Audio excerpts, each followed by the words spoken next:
Hi and Assalamualaikum. Ladies and gentlemen, may I have your attention? We will present one of the macroeconomic topic. As we know, today's online discussion is about international trade. Without wasting our time, we start with Mr. Amar explanation of international trade. Mr. Amar, the floor is yours. Assalamualaikum. Thank you to Mr. Shahid. So, what is international trade? International trade is economic transaction for exchange of goods and service between one country with another country. In other words, this trade involves export and import. We can see this activity from a ship, truck, and planes move massive quantity of goods around the world. Export is referred to sell product and service abroad. The top export partner of Malaysia are China, Singapore, USA, Japan, and Hong Kong. The main export product from Malaysia are electronic product, petroleum, palm oil, rubber equipment, and many more. Next, import refer to buy food and service from foreign trading partners. Malaysia have a lot of foreign trading partners by forged diplomatic relations such as Japan, China, New Zealand, and other developed countries. The car that you drive might come from Japan. The fruit kiwi and grapes you bought from the store might come from New Zealand.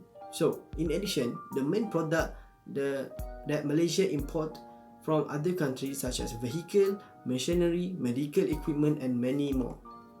We have to know that export and import are important for the development and growth of national economy due to the lack of resources and skill required to produce certain goods and service.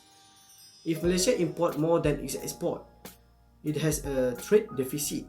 While if Malaysia export more than import, it has a trade surplus.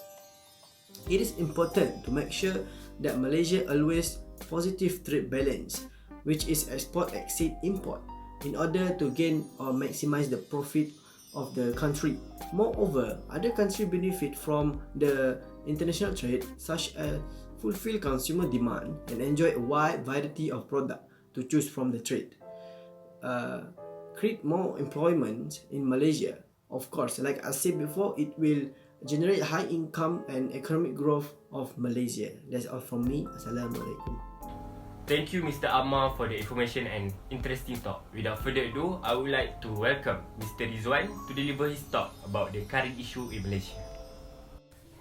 Thank you, Mr. Shahid, for giving me an opportunity to be part of this online discussion.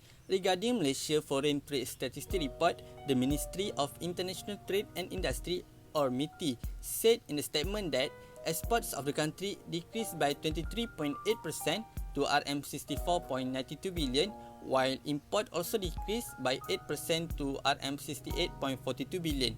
Trade balance also has recorded a deficit of RM3.5 billion in 2020 after recording 260 months of continuous trade surplus. MITI also said that total trade in April 2020 amounted to RM133.34 billion, a decrease of 60.4% compared with April 2019 due to COVID-19, with lower trade recorded particularly with Singapore, Thailand, India, the United States, Japan, and Vietnam.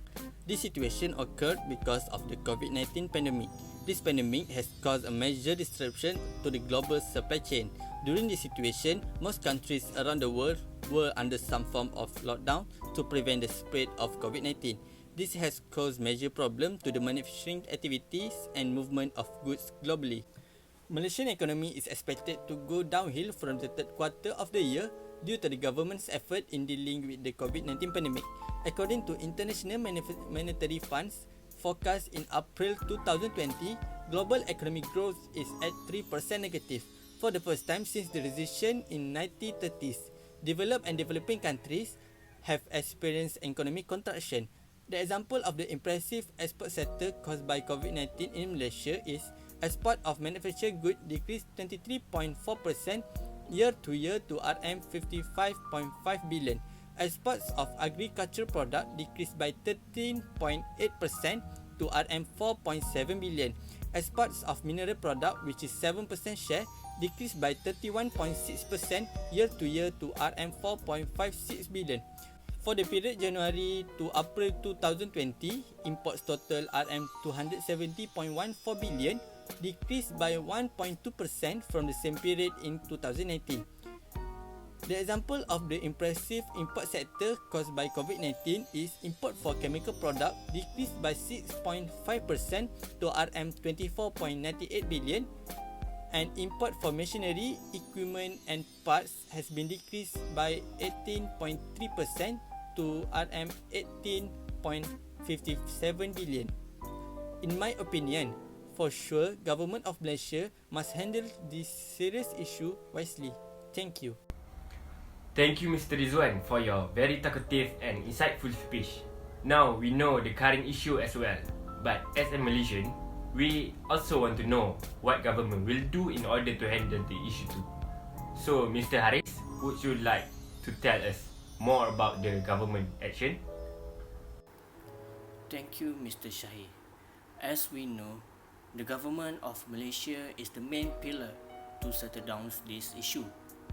In February 2020, the government of Malaysia has introduced the first economic plan, which is Economic Stimulus Package worth RM20 billion ringgit.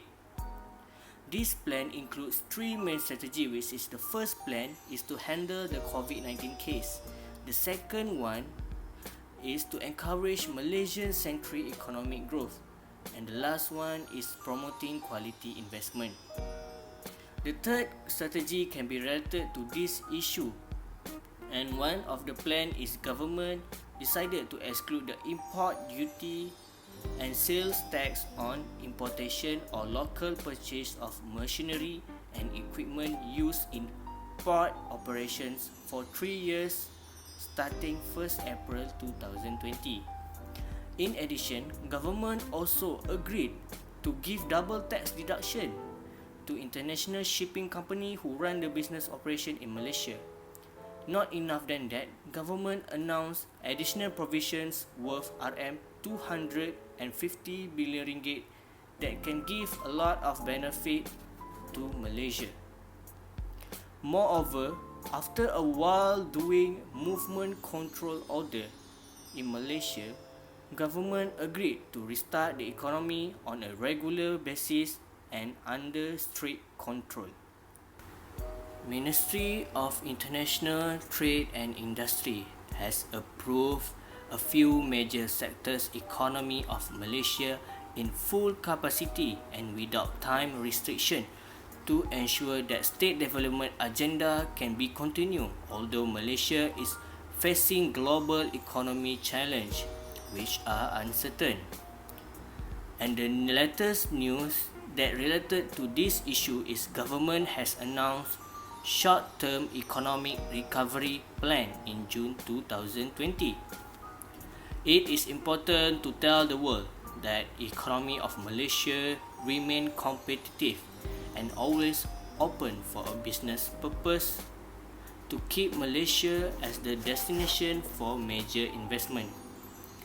In that regard, Malaysia announced a few investment package and incentive exception of tax, such as 100% sales tax exemption for locally assembled car and 50% tax break for imported car to encourage growth of Malaysia automotive industry. In addition, export duty for palm oil will be exempted from July to December to boost commodity sector. Without a doubt, there was a lot of plan from the government to solve this economic issue. That's all from me. Thank you. Thank you, Mr. Haris, for bringing forward such as a serious statement regarding the action of the government to resolve the current issue. Ladies and gentlemen, finally we come to the end of the discussion. In conclusion, we can see that government of Malaysia has done their job excellently in order to solve this issue, especially about our topic, which is international trade during the COVID-19 pandemic. So, we as a responsible Malaysian need to support the government action and together face this challenge bravely. That's all from us. Thank you and Assalamualaikum.